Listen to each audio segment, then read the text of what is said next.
Hi friends, welcome back. நான் உங்கள் ஹஜா. Guitar tutorial நம்ம சேனலில் போட்டுட்ருக்கோம். நிறைய பேர் பார்த்து பயனடைஞ்சிட்ருப்பீங்கன்னு நினைக்கிறேன். கடைசி வீடியோக்கு அப்புறம் கொஞ்சம் நிறைய கேப் வந்துருச்சு. இதுக்கப்புறம் கொஞ்சம் உடனே போட ட்ரை பண்ணுறேன். இதுதான் நீங்கள் பார்க்குற ஃபஸ்ட் வீடியோவாக இருந்தால் இந்த சீரீஸில் உள்ள பழைய வீடியோஸ் எல்லாம் பார்த்து அதை லேர்ன் பண்ணிக்கங்க. அப்படி வரும்போது ஆர்டராக வரும்போது தான் இந்த லெசன் உங்களுக்கு ஹெல்ப்ஃபுல்லாக இருக்கும்.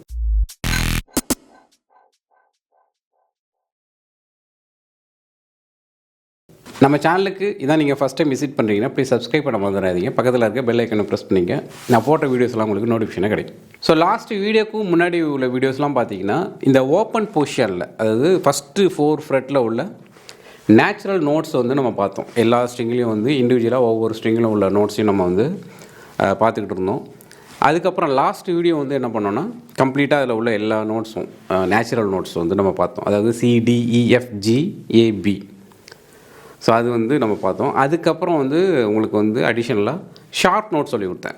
ஷார்ப் நோட்ஸ்னால் என்ன, திருப்பி நீங்கள் டெஃபினேஷன் ஒரு ரீகால் பண்ணிக்கலாம். ஷார்ப்புங்கிறது ஒரு செமிடோன் ரைஸ் பண்ணுறது தான் ஷார்ப். ஷார்ப்ஸ் நம்ம பார்க்கும்போது 4 ஃப்ரெட்டு வரைக்கும் நம்ம பார்த்துருக்கோம். அதாவது open, first Fred, second Fred, third Fred, fourth Fred, இந்த 4த்தையும் நம்ம பார்த்தோம். ஸோ அதையும் நான் ஒரு ரீகால் பண்ணிக்கிறேன். ஸோ 6th ஸ்ட்ரிங்லேருந்து நம்ம ஸ்டார்ட் பண்ணலாம். அப்போ லோயர் டு ஹையர் நோட்ஸ் நம்ம கவர் பண்ண முடியும். So first E, F, F sharp, G, G sharp. இது 6th ஸ்ட்ரிங்கில் உள்ள நோட்ஸ். அதுக்கப்புறம் 5th A, A sharp, B, C, C sharp. அப்புறம் D, D sharp, E, F, F sharp. Then G, G sharp, A, A sharp. இதுக்கப்புறம் B நீங்கள் use பண்ணலாம், 4th fret. அது நம்ம அடுத்த இதில் பார்க்கலாம். நெக்ஸ்ட்டு செகண்ட் ஸ்ட்ரிங்கில் open B, C, C sharp, D, D sharp. First ஸ்ட்ரிங்கும் 6th ஸ்ட்ரிங்கும் சேம் நோட்ஸ் தான். அதனால் E, F, F sharp, G, G sharp. So இதை தான் நம்ம பார்த்தோம். இந்த கிட்டார் பற்றி ஏற்கனவே நம்ம ஒரு ரிவ்யூ போட்டிருக்கோம். இப்போ இந்த கிட்டார் யூஸ் பண்ணி தான் இந்த கிளாஸ் நான் எடுக்க போகிறேன் கம்ப்ளீட்டாக. இந்த கிட்டாரோட டோன் இப்போ சோஃபார் நான் யூஸ் பண்ண வரைக்கும் நல்ல குவாலிட்டியாக இருக்குது. ஸோ பிகினர்ஸ் வாங்கினா கூட நீங்கள் அதை வாங்கிக்கலாம். ஓகேங்களா? ஒரு லாங் டைம் யூசேஜில் இதை என்னால் ரெக்கமெண்ட் பண்ண முடியும். ஸோ இந்த மாடல் பார்த்தீங்கன்னா கேடன்ஸ் அப்படிங்கிற ஒரு பிராண்டில் ஸ்லோ ஹேண்ட் அப்படிங்கிற ஒரு இது அரௌண்டு 10 வரும். உங்களுக்கு பேகு, அதோட ஒயரு, ஸ்ட்ரிங்ஸ் எல்லாமே சேர்த்து கம்ப்ளீட் செட் கொடுப்பாங்க. சின்ன பசங்களுக்கு இதை வாங்காதீங்க. இது கொஞ்சம் ஒரு செமி ஜம்போ, இது கொஞ்சம் அகலமாக இருக்கும், கொஞ்சம் கஷ்டமாக இருக்கும் ஒரு யங் ஸ்டூடெண்ட்ஸ்க்கு. இப்போ இது ஆப்போசிட்டாக நம்ம பார்க்க போகிறோம். அதாவது ஃப்ளாட். அது என்ன ஃப்ளாட் அப்படின்னா, நமக்கு இந்த 7 நோட்ஸ் ஏலேருந்து G வரைக்கும் மென்ஷன் பண்ணி கொடுத்துருக்காங்க இல்லையா? இப்போ 7 நோட்ஸ் மட்டும் நம்ம ஃபிக்ஸ் பண்ணாமல் அதுக்கு சப்போர்ட்டடாக, ஏன்னா நமக்கு 12 நோட்ஸ் இருக்குது. ஸோ A to G மட்டும் நமக்கு பத்தாது. அதனால தான் ஷார்ப் இன்ட்ரடியூஸ் பண்ணியிருக்காங்க. அப்போ ஃப்ளாட் எதுக்கு அன்வான்டா அப்படின்னு நீங்கள் கேட்கலாம். ஷார்ப்லேயே தான் எல்லா இதுவும் முடிஞ்சிடுச்சு அப்படின்னு சொல்லலாம். சம் டீச்சர்ஸ் அப்படி தான் ஷார்ப் மட்டும் தான் யூஸ் பண்ணுறாங்க, ஃப்ளாட் கூட யூஸ் பண்ணுறதில்ல. பட் அப்படி பண்ணுறது தப்பு. ஏன்னா தியரிட்டிக்கலாக சில ஃபார்முலா வரும். ஓகேங்களா? அது நீங்கள் தியரி படிக்கும்போது தெரியும். அதை பற்றி நான் வீடியோ கூட போட்டிருக்கேன். ஷார்ப் ஃப்ளாட் கன்ஃபியூஷன் வேண்டாம் அப்படிங்கிற மாதிரி. அந்த லிங்க்கு நான் டிஸ்கிரிப்ஷனில் கொடுக்குறேன். பார்த்தீங்கன்னா உங்களுக்கு நல்ல கிளாரிட்டி கிடைக்கும். இப்போது ஃப்ளாட் அப்படின்னா என்னென்னா அதுக்கு ஆப்போசிட். எப்படின்னா, இது எப்படி ஒரு செமிடோன் ரைஸ் பண்ணணுமோ இது ஒரு செமிடோன் லோயர் பண்ணணும். கிட்டாரை பொறுத்த வரைக்கும் செமிடோன் அப்படிங்கிறது எவ்ரி ஃப்ரெட். ஓகேங்களா? அது போன வீடியோவில் நான் கம்ப்ளீட்டாக எக்ஸ்பிளைன் பண்ணியிருக்கேன். ஸோ ஃபஸ்ட்டு ஸ்ட்ரிங்கில் நம்ம நேச்சுரல் நோட்ஸாக பார்த்தது G லாஸ்ட். ஓகேங்களா? ஸோ Gலேருந்து எடுத்துப்போம். ஸோ G 3rd ஃப்ரெட்டில் ஃபஸ்ட்டு ஸ்ட்ரிங் 3rd ஃப்ரெட் வருது இல்லையா? இப்போ அதுக்கு முன்னாடி உள்ள நோட், அதாவது செகண்ட் ஃப்ரெட் Gக்கு வச்சு தான் நம்ம நேமிங் சொல்லணும்.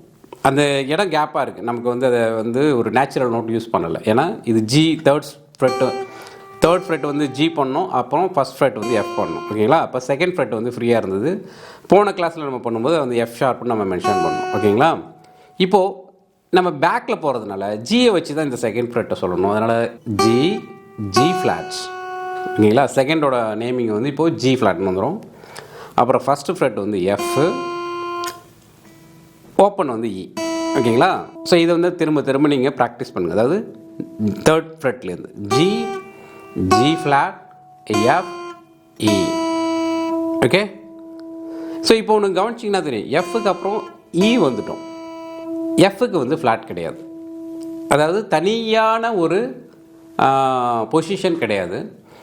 எஃப்க்கு முன்னாடி நம்ம டெஃபினேஷன் படி பார்த்தோன்னா ஒரு செமிடோன் நம்ம லோயர் பண்ணணும் அப்படிங்கிறப்போ எஃப்க்கு முன்னாடி உள்ள நோட்டு வந்து இ.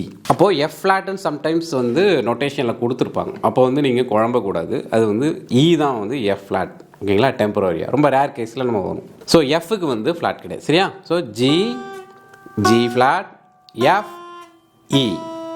செகண்ட் ஸ்ட்ரிங் எடுத்துக்கிட்டோம்னா இப்போ லாஸ்ட்டாக நம்ம முடித்தது வந்து ஓப்பனில் வந்து இ முடித்தோம் இல்லைங்களா? ஓகே, அப்போ வந்து நம்ம இதில் டி எடுத்தோம். ஸோ ஃபோர்த்து ஃப்ரெட் வந்து டி ஷார்ப்புன்னு போன தடவை பண்ணியிருந்தோம். கரெக்டாக டிக்கு நெக்ஸ்ட் இருந்ததுனால இப்போ ஈக்கு முன்னாடி உள்ளது நம்ம இ ஃப்ளாட் பண்ணி ஆகணும். அதனால் வந்து இ ஃப்ளாட் நம்ம எடுத்துப்போம். அதை ஈக்கு முன்னாடி நோட் அது. So E flat. செகண்ட் ஸ்ட்ரிங்கோட ஃபோர்த் ஃப்ரெட் வந்து இ ஃப்ளாட். அதுக்கப்புறம் தேர்டு வந்து ஆல்ரெடி டி இருந்தது. ஸோ செகண்ட் ஃப்ரெட் வந்து முன்னாடி சி ஷார்ப்புன்னு பண்ணியிருந்தோம். இப்போ நம்ம பேக்வேர்டில் போகிறதுனால டிக்கு முன்னாடி இருக்குது, அதனால் டி ஃப்ளாட். அதுக்கப்புறம் சி as usual, அதுக்கப்புறம் பி. சரிங்களா? ஃபோர்த் ஃப்ரெட் வந்து E flat, third fret D, second D flat, first C open B. Okay, இதை வந்து நீங்கள் சொல்லிக்கிட்டே பண்ணணும். ஃப்ரெட் போர்டை பார்த்துக்கிட்டே பண்ணுங்கள். அப்போ தான் வந்து உங்களுக்கு என்ன பொசிஷனை வந்து நம்ம ஃப்ரெட்டில் வைக்கிறோம், அது என்ன நோட் நம்ம சொல்கிறோம் அப்படிங்கிறது புரியும். நம்ம வந்து பியில் முடிச்சிருக்கோம். இதுலேயும் நீங்கள் செகண்ட் ஸ்ட்ரிங்கில் ஒன்று நோட் பண்ணிங்கன்னா தெரியும். சிக்கு அப்புறம் பி பண்ணியிருக்கோம். சி ஃப்ளாட் நம்ம யூஸ் பண்ணலை. ஸோ சிக்கும் ஃப்ளாட் கிடையாது. எப்படி எஃப்க்கு ஃப்ளாட் கிடையாதோ அதேமாதிரி சிக்கு வந்து ஃப்ளாட் கிடையாது. ஸோ சி ஃப்ளாட்டுன்னு நம்ம சொல்லணும்னா அது கண்டிப்பாக வந்து பி தான். ஓகேங்களா, டெம்பரரியாக. சரி, இப்போ இங்கே வந்து நம்ம என்னென்ன எடுத்துக்கிட்டோம், ஜியில் பொறுத்த வரைக்கும் ஜி போனதில் வந்து ஜி, ஜி ஷார்ப், ஏ ஷார்ப் வரைக்கும் பண்ணோம். அதுக்கப்புறம் ஃபோர்த் ஃப்ரெட் பி கூட பண்ணோம். ஸோ இப்போ இந்த பியை வந்து நம்ம அவாய்ட் பண்ணலாம். ஆக்சுவலாக பி பண்ணோம் இல்லைங்களா? So B flat. பி ஃப்ளாட்டுங்கிறது ஏ ஷார்ப் தான். அப்போ வந்து தேர்ட் ஃப்ரெட் வரும். ஸோ பி ஃப்ளாட், அப்புறம் பி ஃப்ளாட்டுக்கு அப்புறம் ஏ வந்துடும். ஏக்கு முன்னாடி உள்ள அந்த ஃபஸ்ட் ஃப்ரெட் வந்து ஏ ஃப்ளாட், அப்புறம் ஓப்பன் ஜி. இதில் வந்து நீங்கள் பி கூட ஆட் பண்ணிக்கலாம், ஃபோர்த் ஃப்ரெட்டு. ஓகேங்களா? So B flat, A flat, G.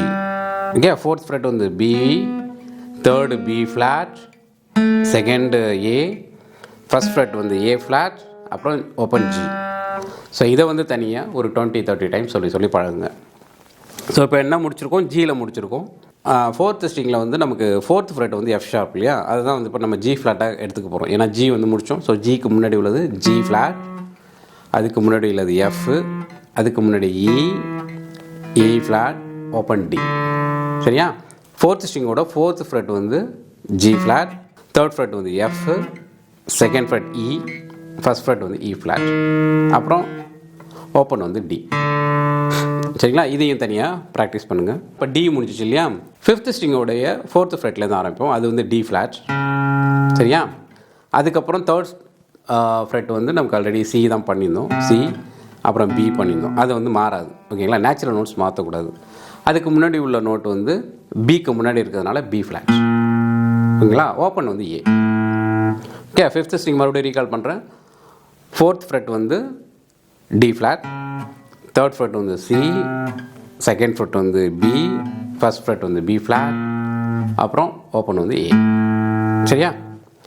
இப்போது சிக்ஸ்த் ஸ்ட்ரிங் வந்து சேம் as ஃபஸ்ட் ஸ்ட்ரிங். நம்ம ஏல முடித்தோம் இல்லையா? ஏல முடித்ததுனால ஃபோர்த்து ஃப்ரெட் வந்து அதாவது சிக்ஸ்த் ஸ்ட்ரிங்கோட ஃபோர்த் ஃப்ரெட் வந்து ஏ ஃப்ளாட், அப்புறம் தேர்டு வந்து G, second Fred G flat, அதுக்கப்புறம் ஃபஸ்ட் ஃப்ரெட் வந்து எஃப், அதுக்கப்புறம் இ. ஓகே, லாஸ்ட் ஸ்ட்ரிங் அதாவது சிக்ஸ்த் ஸ்ட்ரிங்கோடைய ஆர்டர் பார்த்தீங்கன்னா ஏ ஃப்ளாட், ஜி ஃப்ளாட், எஃப், இ. ஸோ எல்லா 4 ஃப்ரெட்டும் வந்து நம்ம கவர் பண்ணிட்டோம். சரிங்களா? All the string. ஸோ இதை வந்து நம்ம ரிவர்ஸில் பண்ணி பார்க்கலாம். அப்படியே கண்டினியூஸாக இப்போ முன்னாடி எப்படி ஷார்ப் சொன்னால ஹையராக போகணுங்க, சிக்ஸ்த் ஸ்ட்ரிங்லேருந்து ஸ்டார்ட் பண்ணி போங்க அப்படின்னா, ஏன்னா ஒரு ஆர்டர் போகும். அதே போல் ஃப்ளாட் வந்து நம்ம பேக்வேர்ட்ஸ்லேருந்து பண்ணணும். பேக்வேர்ட்ஸ்லேருந்து பண்ணோன்னா ஈஸியாக இருக்கும். சரியா? ஸோ நம்ம ஜிலேருந்து ஸ்டார்ட் பண்ணலாம். ஸோ ஜி ஃபஸ்ட் ஸ்ட்ரிங், அதாவது ஃபஸ்ட் ஸ்ட்ரிங் வந்து தேர்ட் ஃப்ரெட்லேருந்து. So G flat, F, E flat, D flat, C. இப்போது நம்ம பியை வந்து 2 தடவை சொல்கிற மாதிரி இருக்கும். அதனால் என்ன பண்ணலான்னா பியை வந்து இந்த இடத்துல விட்டுடலாம். ஓகேங்களா? இந்த ஓப்பன் இருக்குல்ல, அதை விட்டுட்டு டைரெக்டாக நம்ம தேர்ட் ஸ்ட்ரிங்கோட fourth fret B flat, A flat, G, அப்புறம் G flat, F, E flat D, D flat C, B, B flat A flat G, G flat F, E.